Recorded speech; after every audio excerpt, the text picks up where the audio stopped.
Hey guys, Rebecca and Tom here. We're back with another fun episode. You know, we talk about gems from all over the world, but today we're going to talk about gems in our very own backyard. The best of American gemstones.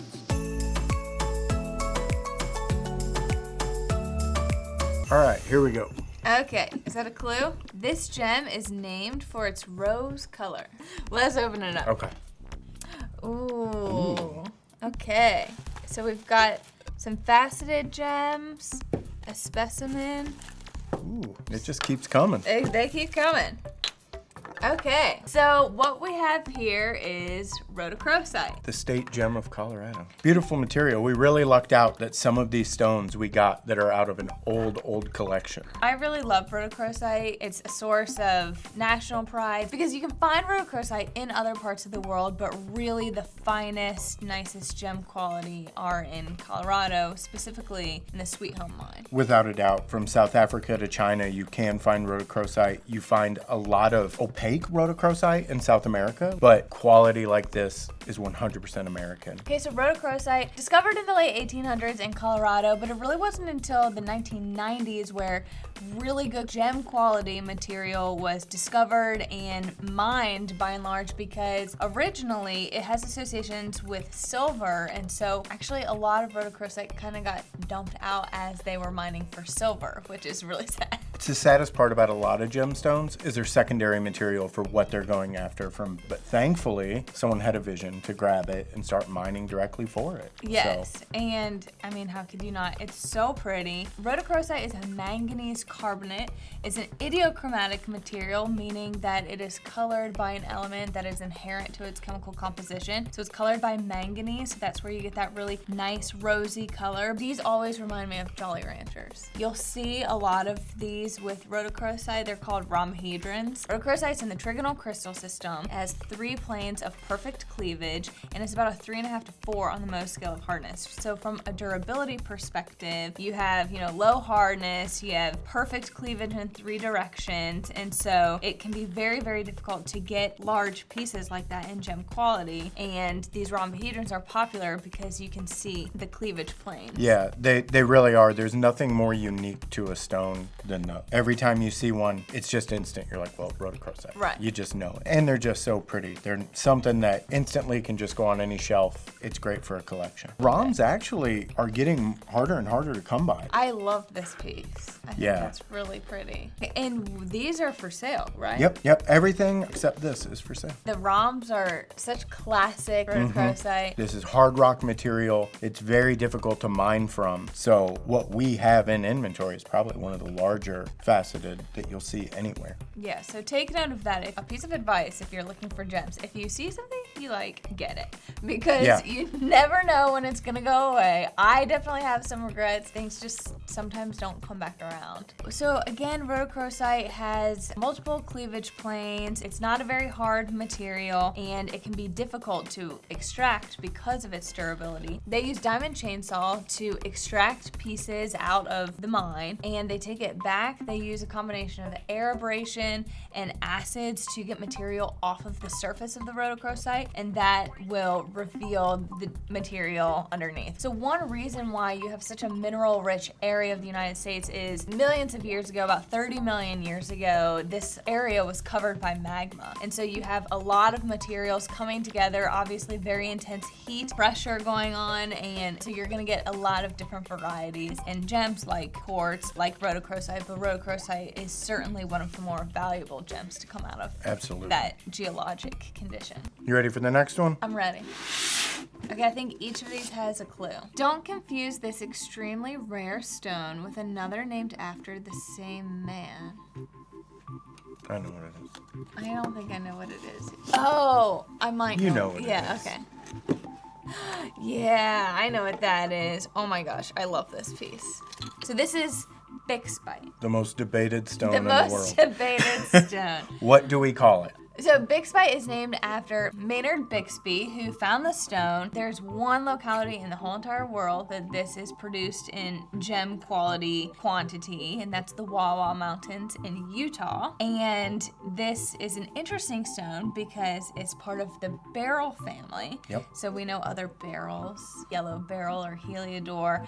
aquamarine, emerald, which is, one of the big three. And what's controversial about this is some people refer to Bixbite as red emerald. Yeah. That's a very controversial statement, but you may see that out there, and typically red beryl or Bixbite is what they're referring to. Either way, it doesn't detract from the rarity and the uniqueness and the beauty of Bixbite or red beryl, because it does form in a lot of the similar fashions as emerald. And so that's where that kind of is differentiated between the other beryls, because with emerald and with Bixbite, you typically have type 3 included stones. You should expect smaller sizes. You're talking about clarity. This one's actually a very clean stone. It is. For what it is. But stones like this, it does come with a price tag. They're extremely rare. It's not being mined currently. It's very cost invasive to try and mine this material. There's so much stuff that just makes this a super unique and highly collectible stone. At the end of the day, it's definitely one that you want in your collection. And again, some gemstones you should expect to see certain carat weight ranges. Others, for red beryl, you should expect to see very low carat weight. Very so low. You're gonna have small gems that are still gonna come at a higher price relatively, just because of the uniqueness of the material. Absolutely. Box number 3. Okay, no clue. No clue. Oh, okay. Ooh.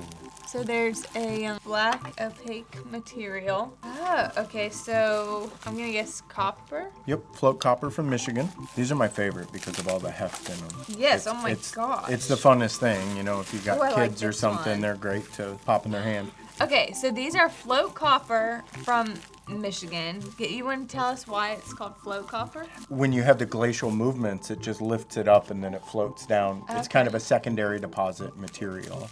Fluorite. That's elmwood material. I love this. It obviously has that nice purple to it. So the Elmwood mine is actually a mine that this wasn't even for fluorite. It was something that was open for zinc mining, other minerals, and what they were doing was they were doing core samples, and they would just dynamite blast all this fluorite. Oh my gosh. And thankfully, geologists who worked on site were like, no, we have to save these minerals. Yeah. So it's very, very high quality material, and in the world of fluorite collecting, it's the pinnacle. These little corners right here, the way they bubble out and lift up, and they'll kind of go colorless sometimes, that is 100% an indication that you have an Elmwood fluorite. So they call it a Carthage corner. Ooh, I like this one. Okay, so this piece is spectacular. So this Beyond. is a faceted fluorite. I mean, how many carats is that? Like 30? Over 200. Oh, yeah.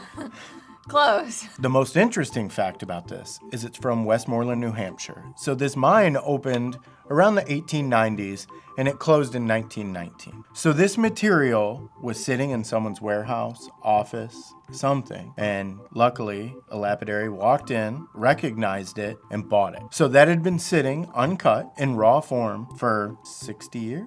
That's unbelievable. And here we have it. And as a reminder, fluorite is a 4 on the Mohs scale of hardness. It has 4 planes of perfect cleavage. And so fascinating fluorite, as you can see with this rough piece here, can be a feat. I love fluorite. Yeah. No, I love fluorite. So I could talk about it for ages. I love it. It's the best. I have to go back to one because you said we have a black opaque stone. Okay, So I let's have see. a feeling I'm going to be proven wrong. Oh my gosh. This is an Idaho star garnet. So this is extremely rare. So that's a really deep reddish purple color. Yeah. It is in fact not black. Nope. So it's a 6-rayed star. It displays the phenomenon asterism, which is really cool because it indicates that there are inclusions in there that are oriented in such a way that you have this light reflecting off of it at perpendicular angles that produces this star. Yeah. When we just have it out here, it just looks normal. I could understand you insulting the stone that I brought for you to view that is beautiful and rare. But at the same time, sometimes with gemstones, you just have to give it a little tickle and it's really gonna make things pop. Yeah, Idaho star garnets, those are rare. So the great thing about the star garnet is it's the Idaho State gem. That's Oh. why it's the gem state. There's so much good stuff. When you see Idaho star garnet, your price is gonna go up dramatically. It's top quality, really rare, and we saw it, crisp star. Yeah. So are we ready for the next one? I'm always ready. All right. Even a prince couldn't wake up this beauty. Okay, I know what it is. We all know what this one is.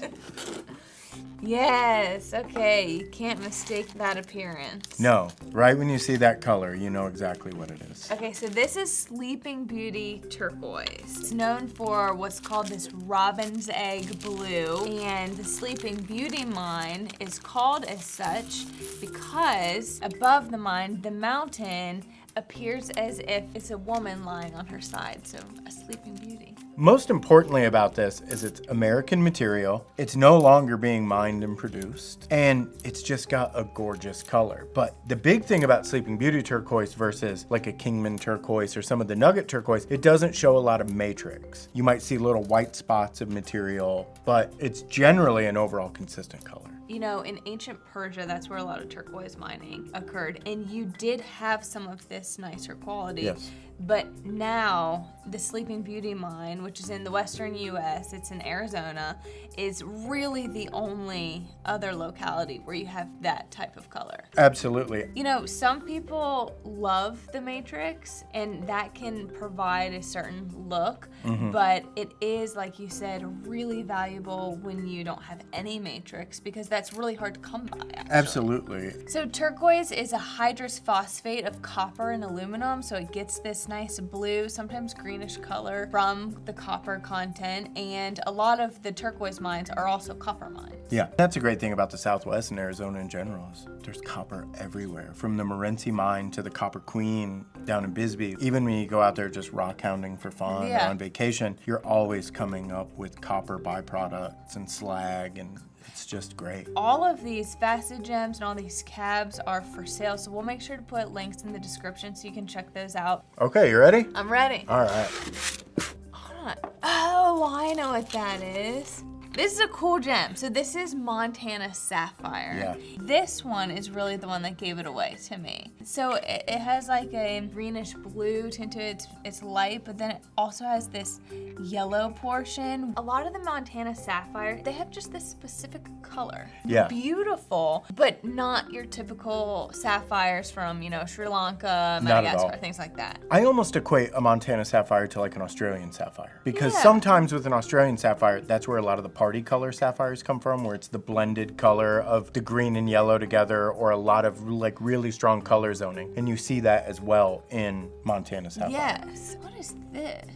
Oh, it's just a Buddha carved on a crystal. Okay, I was gonna say, that is like, that's an actual image. So this is a great representation of why Montana sapphires are generally so small, because it's a flat tabular crystal. Okay. And a lot of Montana sapphire comes from alluvial or secondary deposits. So the river that's by there, they would just typically set up at the bend of that river and start pulling the crystals out of the river. It was found in association with gold, and they discarded a lot of sapphire for the sake of gold, realized that there were these really pretty blue little pebbles. They're like, oh, what is that? And so instead, when they found that the gold wasn't yielding that much, they pivoted. I always say a lot of these gemstones, it reminds me of like a tulip. Like other sapphire, Montana sapphires are often colored by iron and titanium. That gives that, you know, the greens, the blues. There's some chromium found because you will find like a violetish type of, you'll find hints of pinks and reds in some of them. But typically you're gonna have like the violets, the yellow, green, blue.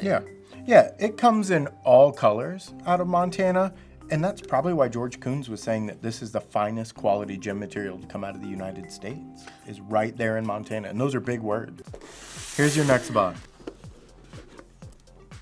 Oh, okay, I love that one. Yeah. Okay, so Oregon Sunstone is a type of feldspar. What makes it so popular is the abenturescent aspect. So what you have there is an optical phenomenon. It's often included with copper platelets. And so when the copper platelets are in a certain area of the stone or in a certain direction, and you kind of shift the stone, you'll see this really pretty shimmer. Again, when it comes to color, you look at it and you're like, okay, I know what that is, because it's a certain color of like greens and yellows and oranges. So really, really pretty stone. So I lucked out, my wife and I took a vacation to the public collection area. Oh, really? You know, there in Plush, Oregon. Drove over to the Spectrum mine. You can pay to do some digging. And while we were out there, we're sifting through a pile, and I heard one of the workers walk by and go, it's gonna be a good year for Sunstone. We've already seen 2 scorpions. And I was like, I gotta go. But I stuck with it, and I found a little piece that had some schiller in it. Did you Yep. really? Yep. Oh, So, that's fun. You know, we talked a little bit about color zoning on the Montana Sapphires. Oregon Sunstone is known for some of this zoning. You know, some pieces are actually created to enhance the zoning or to create a certain design out of the zoning. You can even see with this stone here, Oregon Sunstone really is a lapidary's dream because it gives a couple colors. You can put some stuff behind it and it's just gonna look so great in the end. One thing that's worth noting about this stone is its depth. There is a lot of depth there, and it is so transparent. Yeah, absolutely. I think the hardest thing with all this is Rebecca's found multiple pieces she wants to buy. I know, you better beat me to it. Yeah. You ready for the next one? I'm ready. All right. There are 2 places in Arizona named after this gemstone. Okay, so we've already covered It's not turquoise. Phoenix. Oh, this is one of my favorite gems. So Parido, found in Parido the city, Parido Mesa. So a couple places in Arizona are named after it. And Parido in Arizona is considered finest peridot in the world. You know, it's only found in a few places, but this is considered the highest quality, and it is relatively affordable. It's very affordable. We have numerous pieces in inventory right now that are under $100. And it's a great entry-level stone. If you like collecting American gemstones, this is a great one to do. So you can get a pretty substantial piece of peridot for under $100. Yep. There's some controversy over how to pronounce peridot. Oh, don't say Peridot. Most people in the gem world call this peridot, but you will hear people call it peridot. Either way, peridot is so fun. I love it. I love it so much. There's so much cool history to it and science around it. It's one of my favorite gemstones to test because optically it's really fun. 100%. I agree. Obviously, the color stands out. So it has this really nice green apple, like this yellowish green color to it. So peridot is an idiochromatic gemstone, meaning that it's colored by something in its base chemical formula. In this case, it's colored by iron, and that means that all peridot is green. So you're only gonna find green peridot. You have different shades of green. Sometimes you have a little bit more yellow, sometimes it's a little bit richer of a green, but always a green. It has some out of this world components and some varieties of peridot. Are you talking about the ones found in meteors? Yeah. Yeah. Palissitic peridot. Yeah. And then another fun fact that I like about peridot is it's one of the few gemstones that's also formed in the mantle. Most gems are formed in the crust of the earth. There are only a couple that are formed in the mantle. All right, last box. Okay. These have been great. Yeah. I get my name from the insects that bring me to the surface. Oh, I know this. Okay. These are Anthill Garnets. Called Anthill Garnets because as ants are creating their ant hills, garnets kind of become displaced and they gather around the base of the anthills. Again, this is a variety of garnet that is not found in large carat weights, so even having a 1 carat anthill garnet is very spectacular. And as you can see here, because of that chromium, they can be a really rich dark red, and so if they were to get to larger carat weights, honestly, they might even be too dark. The largest one I've ever seen, 16 carats. So you can get over dark. There is such a thing as too big when it comes to gems. Small is what you look for in chrome pyro, Anthill Garnet, but you can still get really rich colors. You can get vibrant colors out of it. It doesn't have to be dark. It's just gonna be beautiful. So, you know, a lot of the gemstones we've talked about have been discovered or mined in commercial quantities in, you know, the 1800s, the 1900s, but Anthill Garnet actually has a pretty rich history. There's evidence that native tribes actually used them for bartering and trading back in the 1500s. So they have actually been around for quite some time. I really love garnets, and the color is so rich and the story is so fun. You know, gems are fun because of what they look like, but also because of the story that comes with them. And I think every single gem on this table has an interesting story. All right, Tom, you know on this channel we take a closer look, so we have to pick our favorites. Mine's gonna be the Elmwood Fluorite. So George Coons has said that the Montana Sapphire is one of the finest precious gems found in the United States, but I don't know. I might think that Fluorite is onto something that we're not appreciating as much. Well, I have to say, I will choose this fluorite as well, just because of 1, the size, 2, the clarity, 3, the provenance. I think it's so amazing that something could be no younger than 1920 from a mining perspective, and the fact that it's still with us today, I just love it. And I'm not really it's mined out kind of person, you know, because I always think that you never know, they might find more. This one I feel pretty comfortable 104 years later saying, this one's probably mined out. They're done. Take a closer look.